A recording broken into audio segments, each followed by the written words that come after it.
It isn't often that a writer, or any man, is given an opportunity to destroy a figure he's always hated, a character that all his life has cluttered his landscape like a slum. And to be able to do so, and get paid for it to boot, is to be doubly blessed. My hated figure is the Western hero who rides along, thumping his guitar, nasally singing a synthetic ballad, and looking for all the world like a fugitive from a cheap circus. I spit in his milk, and he'll have to go elsewhere to find somebody to pour the lead for his golden bullets. Now, the best way to destroy something bad is to ride it down with something better. And I've got a guy I think outclasses any of these phony big hats. His name's Matt Dillon, and his hair is probably red if he's got any left. He'd be handsomer than he is if he had better manners, but life and his enemies have left him looking a little beat up. And I suppose, having seen his mother back about 1840, struggling to take a bath in a wooden washtub without fully undressing, left his soul a little warped. Anyway, there'd have to be something wrong with him, or he wouldn't have hired on as a United States Marshal in the heyday of Dodge City, Kansas. Dodge at that time was the wildest town in America, and it was populated by men just as warped and more so than Matt Dillon.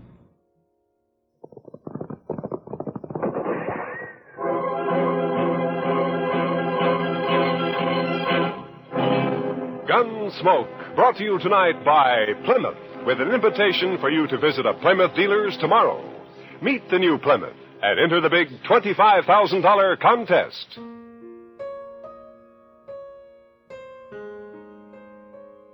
When Gunsmoke was sponsored for a single broadcast on November 21st, 1952 by the Chrysler Plymouth Corporation, the show drew a good rating against ABC's This Is Your FBI and was heard by roughly 8 million people. Director Norman MacDonald remembered the cast, which starred Bill Conrad, Parley Bayer, Howard McNear, and Georgia Ellis. One of the mainstays, one of the strong right arms that I had was Bill Conrad. Parley Bayer would be an example of a man who, I remember a show that Parl played the lead on, Second Class Passenger, a funny kind of lost little man who gets into terrible difficulties in Algiers or Morocco or wherever it was, and Parley was just beautiful. On the other hand, Parley would play a little bit of a school teacher or a little bit of a country lawyer or doctor. The same with somebody like Howard McNair or a young ingenue, Georgia Ellis. If I remember correctly, she was the girlfriend of Will Rogers Jr. on a program called Rogers of the Gazette. After 18 months on the air on October 3rd, 1953, the critically acclaimed show got sponsorship from General Foods Post Toasties. Post Toasties, the heap good cornflakes, is proud to present Gunsmoke. But the sponsorship ended 13 weeks later on December 26th. The show continued to air, sustained by CBS on Saturdays at 8:30 p.m. The next week, on January 2nd, 1954, Gunsmoke broadcast an episode called Stage Holdup.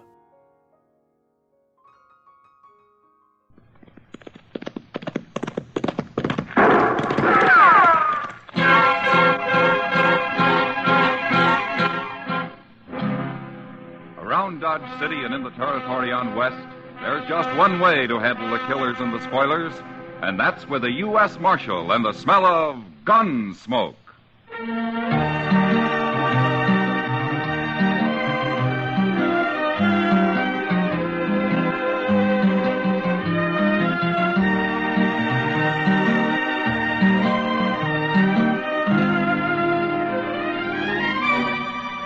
Gunsmoke, starring William Conrad. The story of the violence that moved west with young America.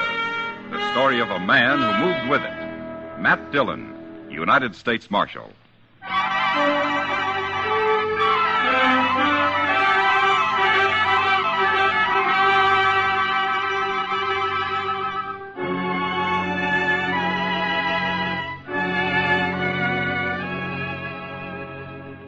The trip from Hayes City to Dodge was long enough horseback, but by stagecoach, it seemed endless. There were only 2 passengers besides me, and after the first hour on the road, we stopped talking and just sat there in silence, waiting for the ride to be over. I'd been up late the last few nights, so I braced myself into one corner of the coach and fell asleep. I vaguely remember the stage pulling to a stop and somebody shouting. But I came fully awake when the door was jerked open and a man behind a bandana stuck a shotgun in my face. Get out of the coach. Hands in front of you. It'll be a pleasure to blast you open.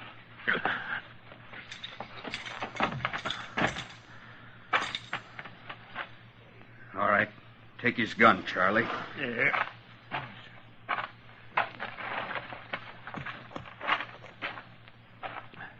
Now, stand over there with the driver.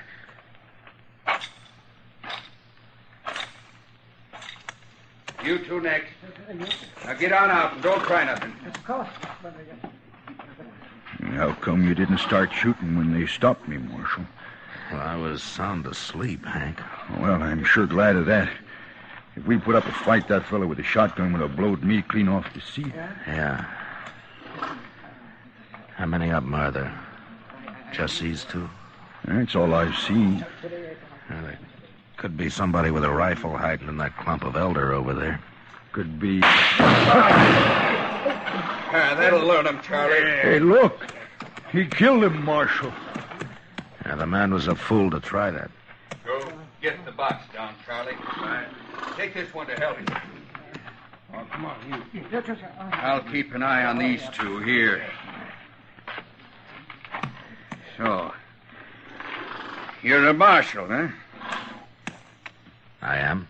Well, that greenhorn got himself killed.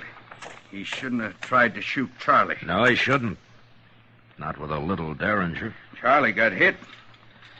Right in the arm. Yeah, I saw it. I just don't want nobody chasing us for murder. Under the circumstances, it was murder. It was, huh? Well, then the only thing to do is shoot the whole bunch of you and have done with it. No, you can't do that. Mister, I got a wife and 2 kids in Dodge. What I hear, Dodge ain't a very good place to raise a family anyway. Look, you're in enough trouble already.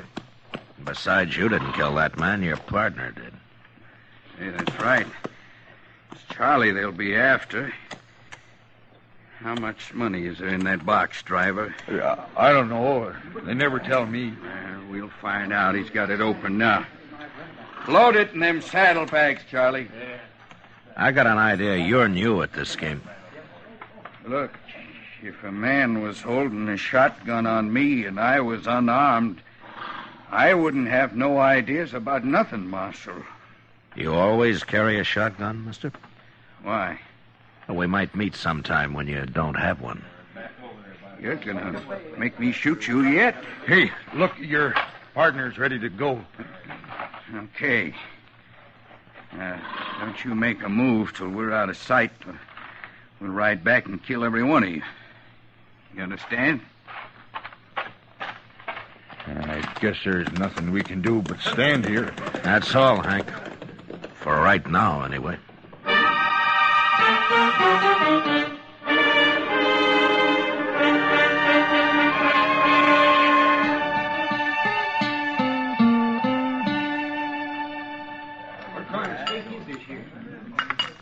Ow! What'd you do, Kitty? Burn your mouth again? Oh, darn it, yes. What do you mean again? Well, it seems like you always do if the coffee's hot enough. Thanks for the sympathy. It's as much as you gave me about the stage hold-up the other day. All I said was I'm glad you were asleep. You're a lot safer that way. Well, being safe isn't exactly my main goal, Kitty. Yeah, I know. How much money was there, Matt? $2,000? You'd think they'd have paid a man to ride shotgun. Have you any idea who did it? No, they were both masked. I hear Wells Fargo put up a reward for him. Yeah, there's $1,000 for the one who killed the passenger, dead or alive. They must want him real bad. That's not good for business. People getting murdered. What about the other one? $300 for his capture. And if you recover the stolen money, Kitty, well, they'll give you half of it. If I found that money, they'd give me all of it. You'll end up in jail yet. Well, the Texas Trail isn't far from being a jail. For me, anyway. I gotta get back there pretty soon, Matt. Sure. Hey, you. Waiter. Come here and take this money or I'll throw it at you. Another gentleman in town. Kitty, I don't want to turn around. What does he look like? Well, I think it's the one with the black beard You over there. heard me, waiter. Get over here before I bust your neck. That's the one, all right. Is there anybody with him? No, he's alone. And he's leaving now. Oh, good. No, don't stare at him. I don't want him to see me. Well, he's not even looking this way. He's going out the door, Matt. All right, come on. I want to follow him. Okay.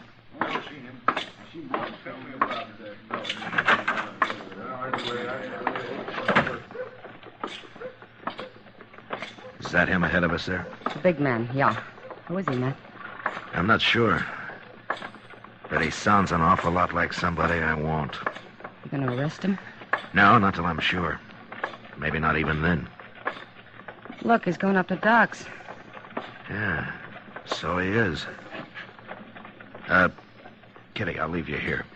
Okay. Thanks for the supper, Matt. Sure, anytime. Tomorrow? Well, I might be real busy tomorrow. I figured that. So long, Matt. Goodbye, Kitty.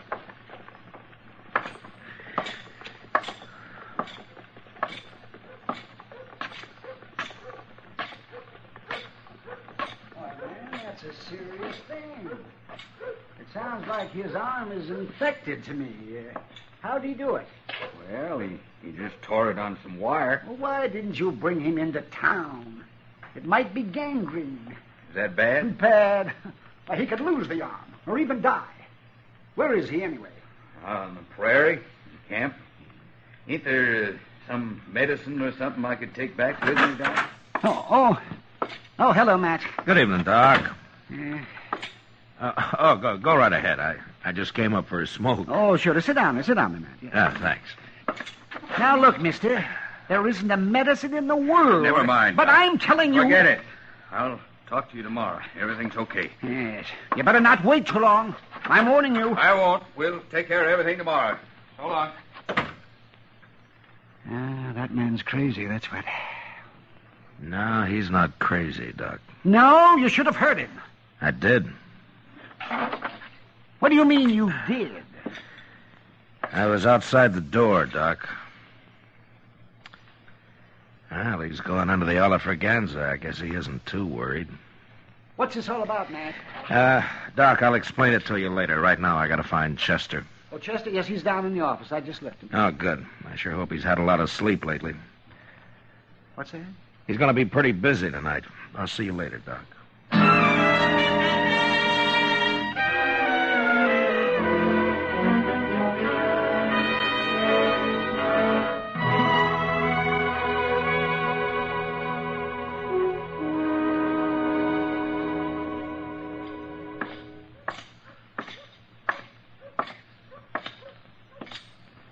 Well, did you follow him all night, Chester? Oh, Mr. Dillon, I'm about ready to drop. Everything's getting hazy. Where is he? In the restaurant there? Yes, sir, that's where he went. He gambled the entire night. I swear out on a heist days a week, I can't hardly keep my eyes open. Oh, rub a rouser or tobacco juice on him, Chester. That'll help. Oh, my goodness. He just come out the door. Yeah, he's seen us. Stand steady. Yes, sir.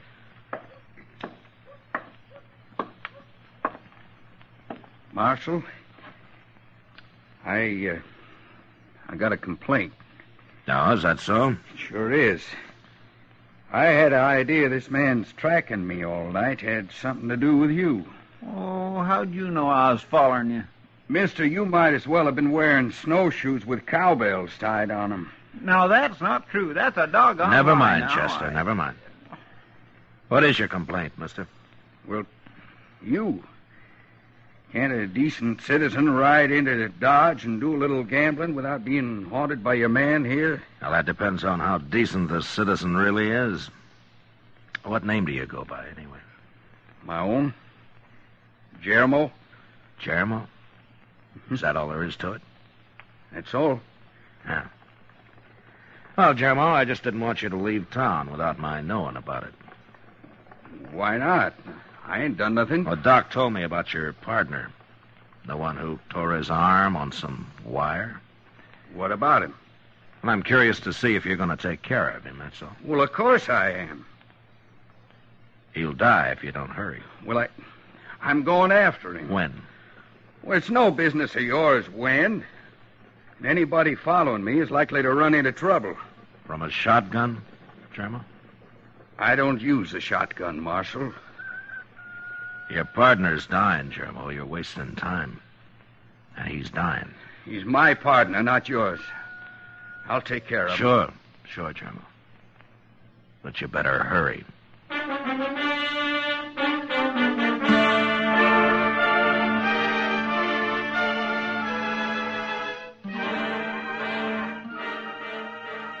It would take Jimmy Stewart's aversion to Liggett & Myers Tobacco to land Gunsmoke its big sponsor.